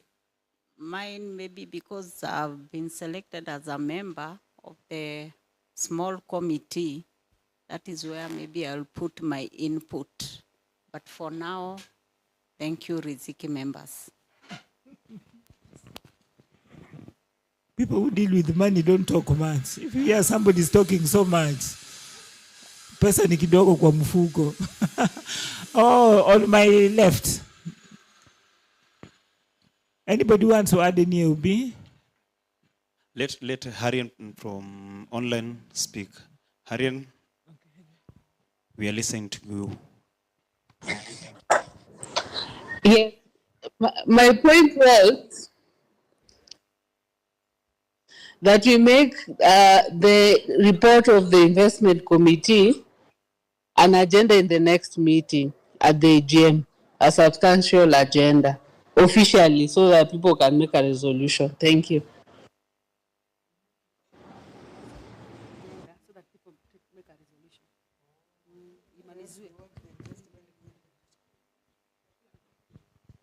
All right. I think we have heard what she has said. So that also tells you the youth want this investment quickly. I think so. By the way, the investment may majorly be, you know, at some age, unakula ile kidogo, unalala. Unasema nimejaribu, wacha nipumzike. But maybe this investment group may really be of help to the youth. So the proposal is next, amesema next meeting, we make it an agenda, a substantive agenda, so that there's a proper report on our way forward. I think that's a good one.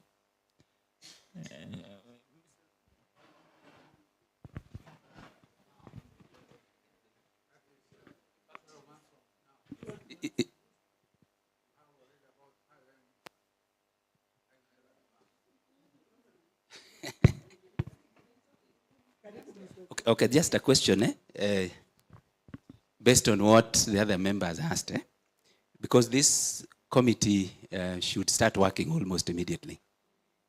And members are really, from what they have voiced, we are not happy about our money lying idle in the bank.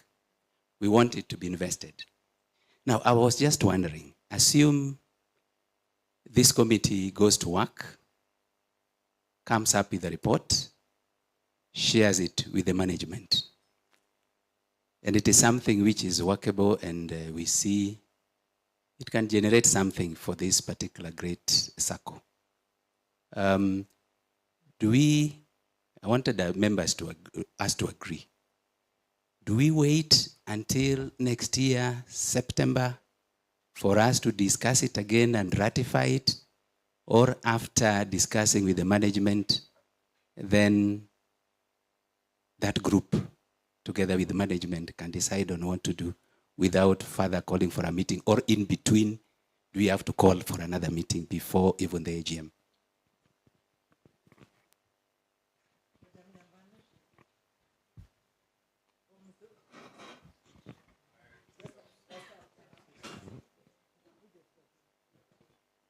Good afternoon once again. Thank you for the opportunity. May I could say that now that we have elected a committee, we cannot wait a whole year, and yet the money is lying in the bank. This is a business.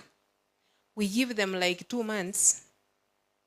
They go get a proper report, and probably there will be now need for calling another AGM so that we all agree, we vote for it, we get the findings, and then vote for what they have come up with. We cannot wait for a whole year again. That will be like 2024, September. What will happen? I'll recommend that there will be another AGM soon, the soonest possible. From the directors, they will direct us. Thank you. What I'm saying, I agree with the. Oh, sorry. I agree with the proposals already given, but since the other one was that we wait until the next AGM to make an investment proposal.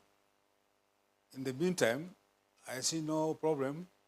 In the committee we had appointed together in consultation with the people in the chair to negotiate with the bank, which is already keeping in some our money idle, for some good return for a period of not more than 1 year. So we target our next meeting to be when the money will have matured. So let's for the next 1 year, let that money be invested in some return. Second point, as we are considering all these issues, I don't know what it is. We are operating in a country which states that when you get money, like an income, you take off root or share tax. So be very that in mind also as we discuss.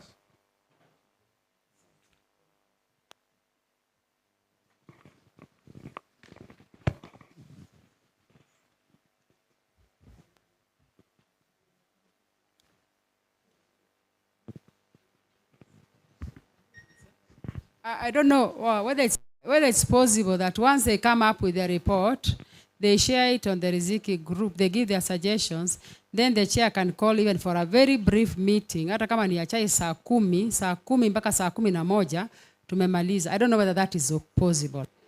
That's okay. Thanks. Yeah. Yeah, the sooner the better. Okay, Mr. Sere suggestion atuziweke kwa bank, but just Equity is just okay, I'm not discrediting it because imetuwekea pesa. It may not be viable. Hizi vitu zingine within 6 months you get good money. Like you get good money. So if we can agree mapema, are you getting it? In fact, by the time the next AGM will be there, tutakuwa tumepata kafaida. Yeah, I think so. People should be ready to be available. So 2 months, the group is 2 months maximum tafadhalini. Yeah, and then, sasa. And anybody, by the way, it's not only them to make a decision. If you have a suggestion, tafadhali muwapatie. Then they brainstorm and assist in making a decision. Yeah, that's my view. Okay, I also want to give one of the suggestions that they can look to, and that is putting up a housing project. I remember when I was a teacher at Afra High School, we met and bought land somewhere in Lanet. Then, after some time, Uridi company bought land further from near St. George's. They put up houses. They went like hotcakes. We can also dream big, isn't it? We're even bigger than Uridi, I think so, isn't it? So that should be one of the objectives we should look into. Now, okay. Jane, that's a very good suggestion. The housing project is it's viable, but in view of the circumstances we are in, we're not talking about 5 million, we're talking about, I think, something like 3 million or so. So let's start small by using money to make money, and in the future, who knows, we'll build an estate and sell houses for money. Yeah, that should be our future plan. Okay, Sasa, thanks.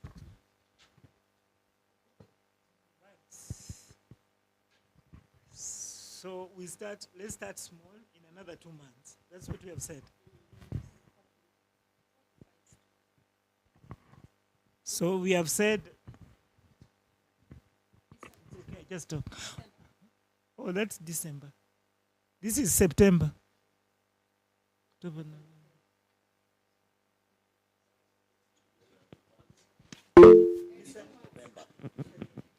I'm saying we should give them the date to get us the returns, the reporter, and I'm proposing it should be around November so that we can be able to invest.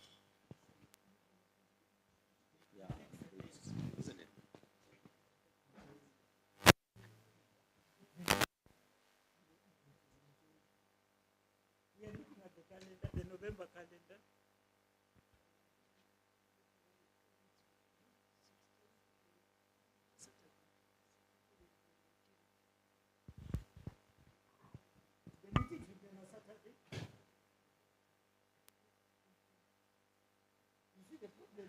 Okay, there's this Saturday issue, which is a bit of a challenge to those of us who worship on Saturday. We are very sorry, but there is this other catch. Many people here are teaching. Teachers are very many here, and schools are in progress, even in November. By the way, that was our problem. We would have had the meeting yesterday, but schools are in progress. So we have that. We didn't know, it was quite a difficult balance. Schools and offices. You see, some of us are in offices. So Friday is a working day.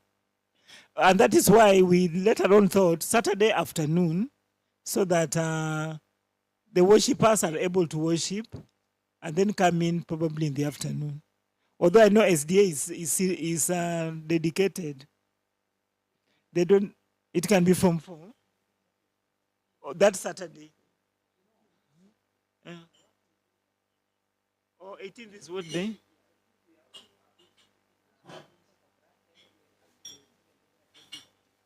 We are being too much.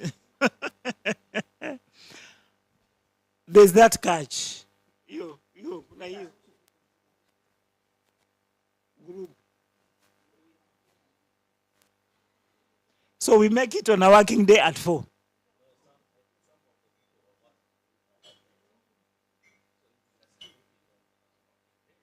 It is difficult. And that is Mr. Yakiba who is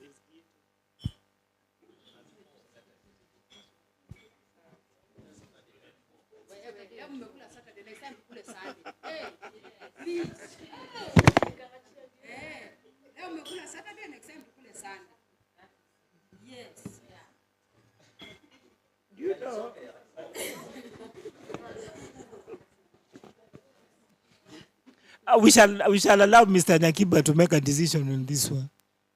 Mr. Nakiba, what do we do?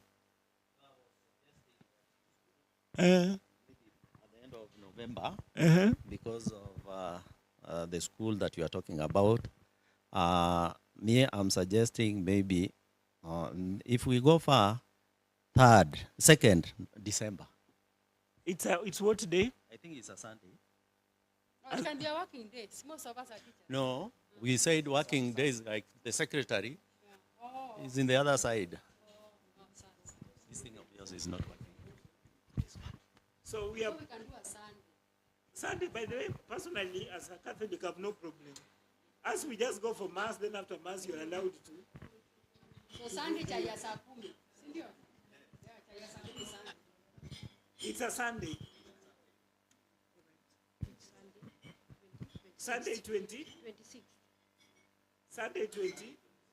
26.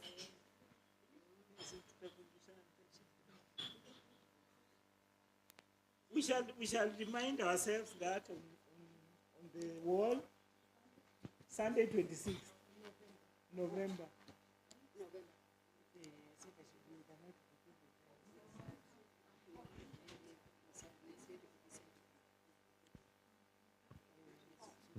Chair, there is somebody online. Amenua mkono, she wants to say something.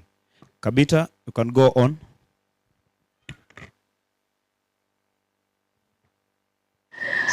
My point was that as we set the date for the SGM, the special meeting, we give an allowance of people to go through the report perhaps before the date of, and a proper notice perhaps be circulated. But I've heard the chair saying she will issue the notice in the group because there are some people who have not attended this meeting.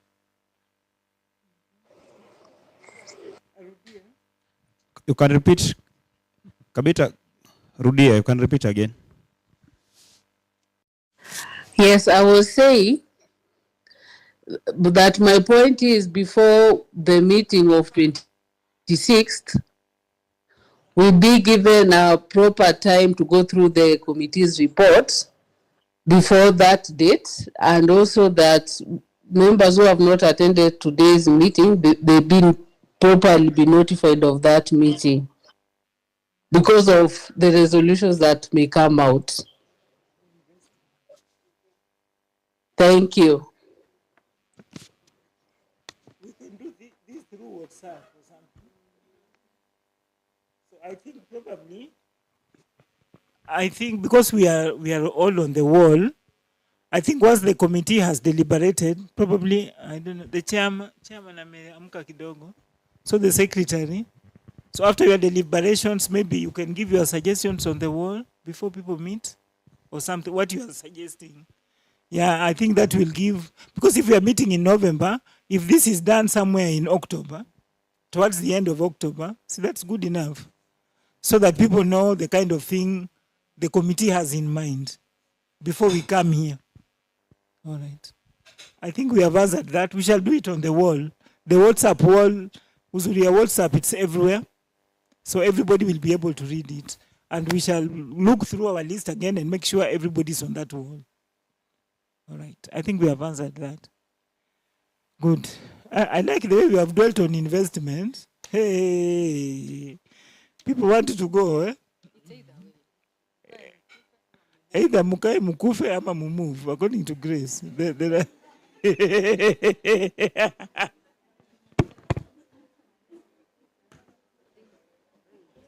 All right. It is being prepared, but I think we can still take in one or two other. Yeah, and again, the secretary will remind us about that meeting on WhatsApp. Madam Nakiba, WhatsApp, so that we remember the dates. Good. Now, any other AOB? Any other AOB? So I've seen, I like that, by the way, that's good. It would be good to be the Somalis in whatever form. Those people, they're doing it well.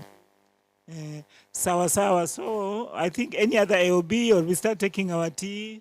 Do we have our final prayer? We start chatting. The meeting has been a fruitful one. Messages will be sent out, I think, starting. I hope everybody has signed the attendance sheet. Messages on.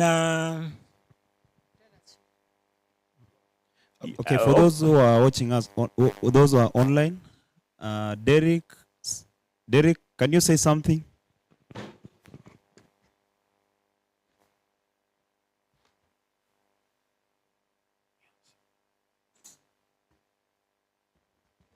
Okay, Derek, can we go to Brenda? Brenda, can you say something?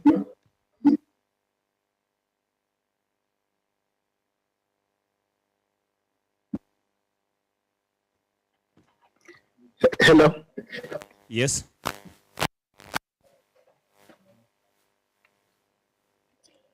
Can you hear me? We are hearing you. Nakupata. Okay, so I just want to say thank you to Riziki. I've personally benefited from Riziki over the years, and I'm really grateful. And also, I'm thankful for the members,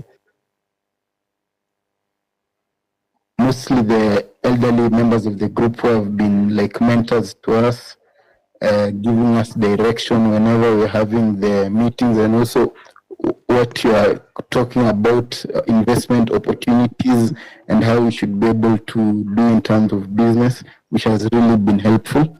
I want to say I'm very much thankful to each and every one of you, and I feel so bad I wasn't able to attend physically this time round, but I'm sure coming next year I'll be there.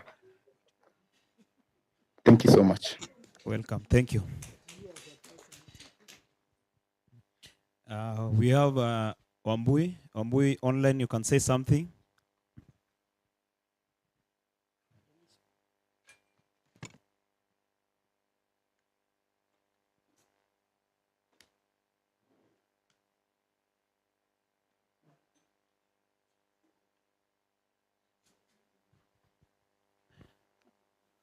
Chair, you can continue. When she's ready, we're going to connect her. All right. I hope everybody has signed our attendance sheet. Now, as I was saying, we shall send round messages on people's dividends so that even those who are not here will know how much they've earned. And they have up to Monday to give direction.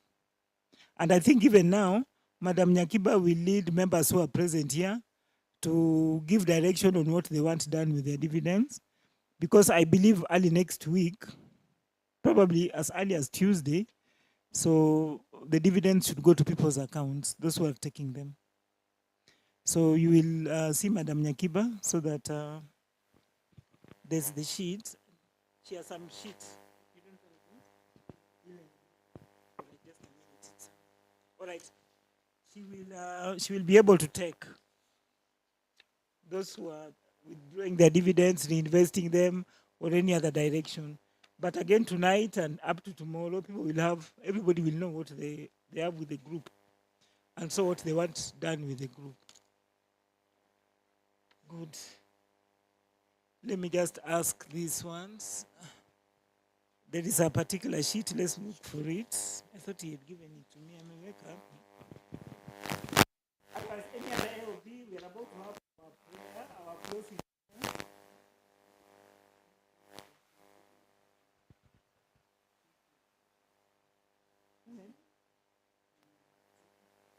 Yes, so those who are falling back on their loans, of course, your dividends will first offset your loans. You'll not be able to withdraw any dividends.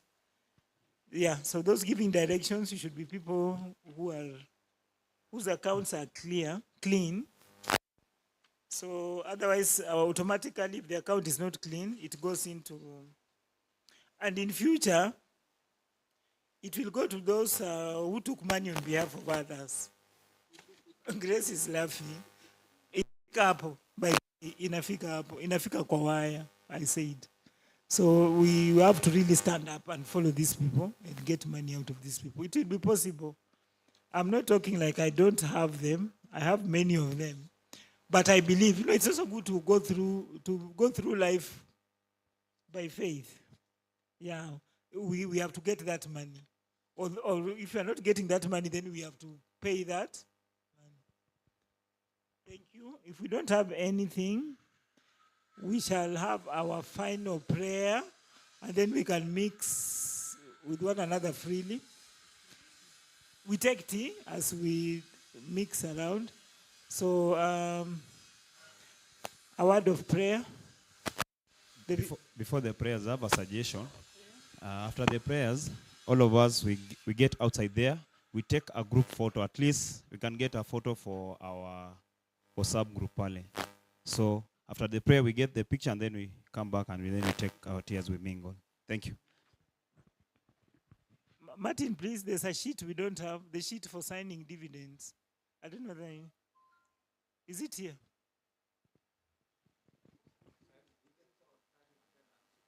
I think the sheet has been signed.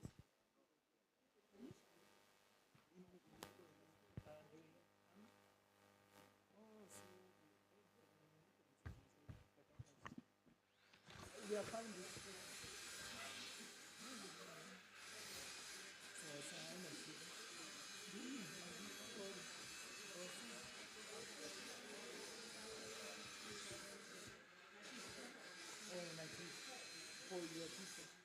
So, Madam Nyakiba will be going around taking those instructions.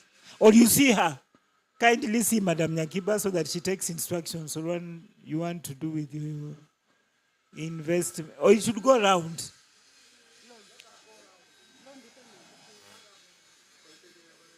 It goes round. The list goes round.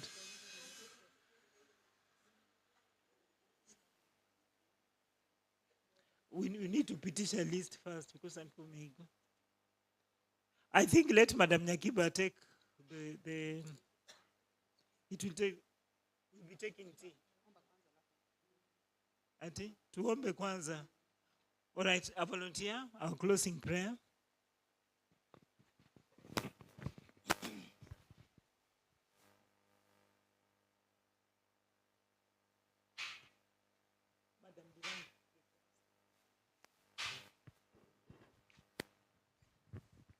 Let's believe and pray. Our loving Father, in the name of Jesus Christ, we thank you this evening. We glorify your name for the great things you have done for us, for the things that you have even, Jehovah, allowed us to partake in these times that we are living in. Father, we are so grateful that we can be talking of profits, we can be talking of finances, that we are running at such a time because you have enabled us. We just want to thank you because you have said, oh God, all gold and silver comes from you, and you have blessed the work of our hands. We have been able to do investment. We are able, Lord, even to continue with the same investments. We thank you, Lord, even for the many deliberations we have made concerning finances of our group. We pray, Father, that you are going to grant us wisdom. You are going to grant us even, Lord, energies to work through, so that, Lord, when we meet next, we shall have even ideas that will move our group forward. We thank you for our able committee members, oh God, that have been given responsibility to think of investing our finances. We pray, Father, that you go with them, you be in their midst, you grant them wisdom, you grant them skill, even to come up with ideas that are going to benefit our group. Thank you, Lord, even for our chair, the secretary, the treasurer. We thank you for the good work that you have enabled them to do through the year. As we look forward, Lord, even to a new year, we are trusting you for great things, to move on, Lord, with you and to glorify you in each and every step that we make forward. Thank you for each one of us. This evening, as we depart from here, Lord, we pray that you will go with each one of us. You will bless us. You will protect us on the roads. We thank you, Jehovah, even for the cup of tea that we shall be taking later on. You're going to bless it. We are receiving it with thanksgiving. Bless us until we meet next time. In Jesus' name I do pray. Amen.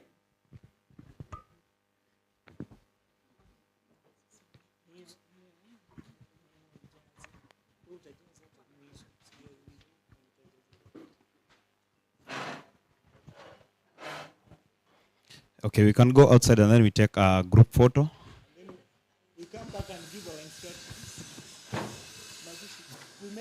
nilisikia kwa nini.